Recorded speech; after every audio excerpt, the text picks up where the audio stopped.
नावदुन सल्ली अला रसूलिल करीम अम्मा बाद फ़ाउज़ बिल्लाहि मिनश शैतानिर रजीम बिस्मिल्लाहिर रहमानिर रहीम अस्सलामु अलैकुम वरहमतुल्लाहि वबरकातुहू। मैं हकीम आसिफ अली राव। आज का जो मौजू हम तरतीब देने लगे हैं वो है रोज़ा और हमारी सेहत। लेकिन माशरे के अंदर अगर आप देखते हैं तो रोज़े के साथ सेहत का ताल्लुक़ तो नज़र नहीं आता, लेकिन हाँ बीमार होने का ताल्लुक़ ज़रूर नज़र आता है। हमारी बदबख्ती है कि अल्लाह रब्बुल इज़्ज़त ने हमें एक साल में एक महीना ऐसा दिया कि जिसमें हम अपनी टोटल जिस्म की गलाज़तों को साफ़ कर सकते हैं, लेकिन अफसोस के साथ कहना पड़ता है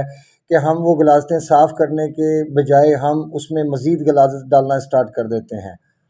जैसे मिसाल के तौर पे आका सलाम की ज़िंदगी में देखते हैं तो आका सलाम की ज़िंदगी में रोज़े का जो मफ़हूम है वो सब्र का है। और इसकी मिसालें ले लेते हैं कि आका सलाम के कई रोज़े ऐसे गुजरते थे कि खाली पेट या खाली नमक और पानी से रोज़ा रखना या खजूर से रोज़ा रखना।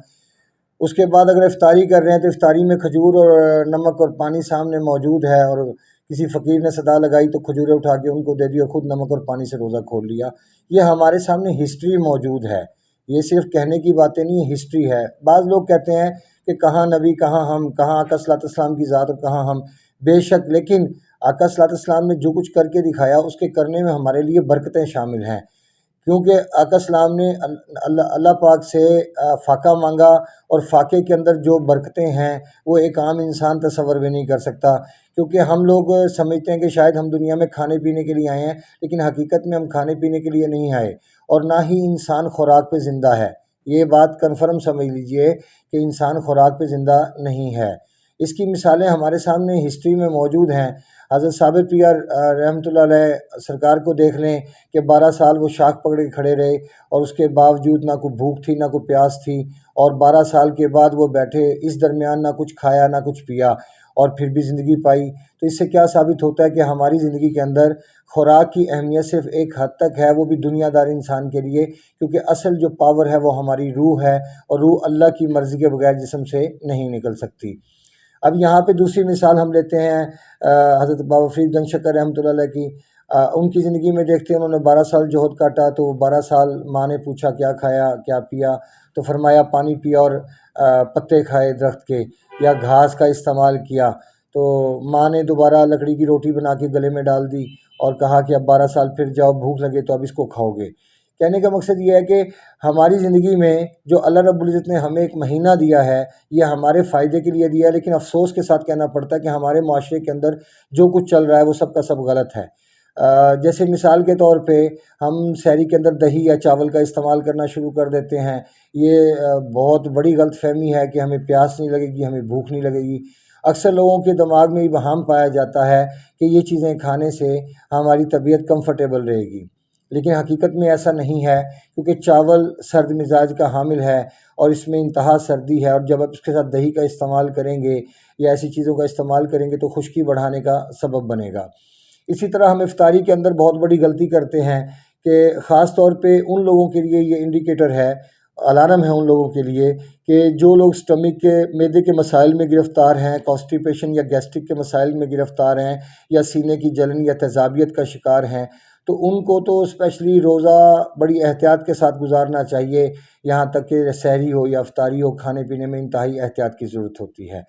अब यहाँ पे ले लें कि इफ्तारी में हम क्या करते हैं, हम समोसे लेना शुरू कर देते हैं, दही भल्ले लेना शुरू कर देते हैं, फ्रूट चाट लेना शुरू कर देते हैं। रोज़े का मकसद तो आपने यहीं से फ़ौत कर दिया, ख़त्म कर दिया रोज़े का मकसद, जब आपने इतनी हैवी चीज़ें ले ली खाली मैदे, क्योंकि सारा दिन आपका मैदा खाली रहा सुबह से लेकर शाम तक, और शाम को जैसे ही आपने इफ्तारी की आपने शरबत देना स्टार्ट कर दिए, या आपने कोई फ्रूट चाट लेना शुरू कर दी, या आपने कोई इमली आलू बुखारे का शरबत ले लिया, या ऐसी कोई भी चीज़ है, पकौड़े हैं, समोसे हैं, कोल्ड ड्रिंक है, फ़ास्ट फूड है, कोई भी चीज़ है, ऐसी चीज़ का इस्तेमाल इफ्तारी के वक़्त अपने आप को मारने के मुतरादिफ़ है। आप यकीन कीजिए कि जब इंसान का निज़ाम इंहज़ाम बिल्कुल डिस्टर्ब हो और स्पेशली ये कि जलन का और ये तेज़ाबियत के मसाइल मौजूद हों, तो ऐसी चीज़ों का इस्तेमाल ज़हर कातिल साबित होता है आपके खून के दौरानियों को मज़ीद स्लो करने के हवाले से या सुस्त करने के हवाले से। अगर आप अपने ब्लड की सर्कुलेशन को ठीक देखना चाहते हैं, निज़ाम को ठीक देखना चाहते हैं, तो आपको चाहिए कि आप गर्म पानी हॉट वाटर से रोज़ा इफ्तार करें। अगर आप अपनी सेहत को ठीक देखना चाहते हैं, अपने आप को तंदुरुस्त देखना चाहते हैं, तो आपको चाहिए کہ آپ ہاٹ واٹر سے روزہ افطار کریں یا اس میں سمپل ایک چمچ شہد کا شامل کر لیں تو انتہائی بہترین چیز ہوگی۔ اس کے علاوہ آپ افطاری خربوزے کے ساتھ بھی کر سکتے ہیں، اس کے علاوہ کھجور بھی لے سکتے ہیں۔ اب یہاں پہ ایک چیز ذہن میں رکھیے کہ اگر آپ افطاری کرتے ہیں، افطاری کرنے کے بعد ہم نماز پڑھتے ہیں، نماز پڑھنے کے بعد میں یقین سے کہہ سکتا ہوں کہ اگر اس وقت پاکستان میں اگر 22 سے 23 کروڑ عوام ہیں، ان میں سے اگر 10 کروڑ عوام بھی روزے رکھ رہی ہے اور 10 کروڑ کے 10 کروڑ میں اگر دیکھا جائے تو 90% یقیناً نظام انہضام کے مسائل کا شکار ہیں۔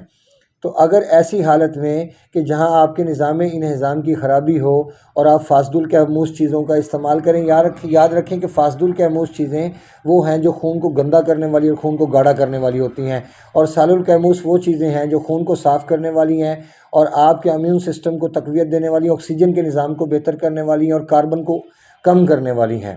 اب جب کاربن کم ہوتا ہے تو یقیناً آپ کا اللہ پہ یقین اور اللہ پہ بھروسہ بڑھتا چلا جاتا ہے، جو کہ آپ کو سروائیول کے لیے ہیلپ کرتا ہے۔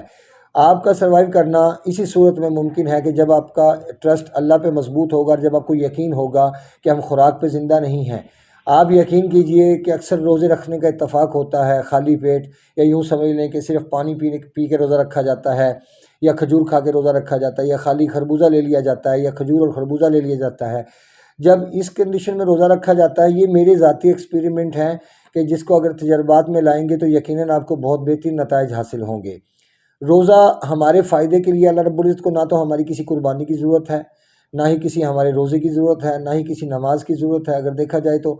جو فرشتے ہیں وہ ہمتاً گوش ہیں اللہ تعالیٰ کی باتوں کو ماننے کے حوالے سے، اس کو سمجھنے کے حوالے سے، اس پہ امپلیمنٹ کرنے کے حوالے سے، کیونکہ وہاں سرکشی کا عنصر نہیں ہے۔ اور انسان میں دو قوتیں رکھی ہیں کہ یہاں پازیٹیو بھی اور نیگیٹو بھی، یعنی اللہ کی ذات بھی اور شیطان کا عمل دخل بھی آ جاتا ہے، لیکن جو فرشتے ہیں ان کے اندر شیطان کا عمل دخل نہیں ہے، کیونکہ وہاں پہ جو اللہ پاک نے جو قوام رکھا ہے وہ صرف تابع داری ہے، اور یہاں پہ جو قوام رکھا ہے یہاں پہ تابع داری کے ساتھ سرکشی بھی موجود ہے۔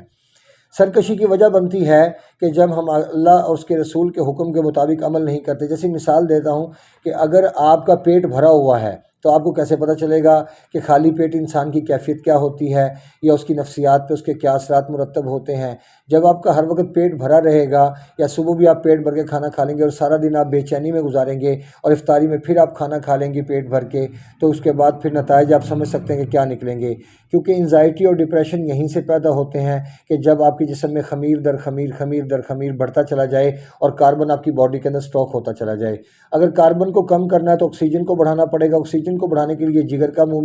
جگر کی موومنٹ ٹھیک ہونا بڑی ضروری ہے۔ اگر ہمارا لیور پوری طرح ورک نہیں کر رہا ہے تو یقیناً جو کچھ کھا رہے ہیں وہ اسٹل وہیں کا وہیں پڑا پڑا گلتا سڑتا جائے گا، اسٹاک ہو جائے گا اور متعفن ہو جائے گا، اور اس کے زہریلے مواد وہ آپ کے دل اور جگر دونوں کے لیے نقصان دہ ہوں گے ہی ہوں گے، لیکن دماغ کے لیے بھی بے انتہا نقصان دہ ہوں گے۔ کیونکہ اگر جو چیز آقا اسلام کی زندگی سے ہمیں نہیں ملتی، جیسے پکوڑے نہیں ملتے، سموسے نہیں ملتے، دہی بھلے نہیں ملتے، فروٹ چاٹ نہیں ملتی آقا اسلام کی زندگی سے، اور اس کے علاوہ بہت ساری چیزیں ہیں جیسے کٹے گوشت ہے، لوگ اروی یا مٹر یا اس قسم کی چیزیں یا کڑھائیاں استعمال کرنا شروع کر دیتے ہیں، جیسے قورمہ ہے، چکن کڑھائی ہے، یہ استعمال کرنا شروع کر دیتے ہیں۔ یہ تو صریحاً اپنی جان کے اوپر ظلم ہے، کیونکہ سارا دن انسان کا نظام انہضام خالی رہا، اور خالی جیسے ہی آپ نے شام کو افطار کیا، پہلے آپ نے شربت پینا شروع کر دیا، ٹھنڈا پانی لینا شروع کر دیا، اس کے بعد آپ نے فروٹ چاٹ لے لی، یا آپ نے چاول وغیرہ کھا لیے، یا آپ نے کوئی کڑھائی شڑائی کھا لی، تو یقین کیجئے گا آپ نے اپنا بیڑا غرق کرنے میں کوئی کسر اٹھا نہیں رکھی۔ اب اس میں یہ دیکھ لیجئے کہ جب آپ شام کو افطاری پیٹ بھر کے کر لیں گے تو آپ کے پاس سحری کے لیے گنجائش نہیں بچے گی، کیونکہ جس بندے کا نظام انہضام پہلے ہی سلو ہو تو اس کو کھانے پینے کے حوالے سے انتہائی احتیاط کرنی چاہیے۔ 24 گھنٹے میں ایک دفعہ بھی کھا لینا کافی ہوتا ہے۔ ہاں، اس میں ایک چیز جو سب سے اہم ہے کہ اگر کچھ لوگ ہوتے ہیں جو ہارڈ ورک ہوتے ہیں، جن کا بڑا ہارڈ کام ہوتا ہے، تو ان کے لیے کھا لینا کوئی مشکل کام نہیں اور تکلیف کا باعث بھی نہیں، لیکن جس انسان کا نظام انہضام ڈسٹرب ہے اس کے لیے تو مصیبت ہی مصیبت ہے۔ اپنے دوست احباب کا خیال رکھیں، کیونکہ یہ رمضان بار بار نہیں ملتے، ہو سکتا ہے کہ اگلے رمضان میں آپ کی ہماری ملاقات نہ ہو۔ اللہ سے دعا ہے کہ آپ لوگوں کو ایک صحت مند زندگی گزارنے کا موقع دے اور آقا اسلام کی باتوں کو سمجھنے کا بھی موقع دے، تاکہ آپ ایک بہترین زندگی گزار سکیں۔ وَمَا عَلَيْنَا إِلَّا الْبَلَاغُ الْمُبِينُ۔ السلام علیکم ورحمۃ اللہ وبرکاتہ۔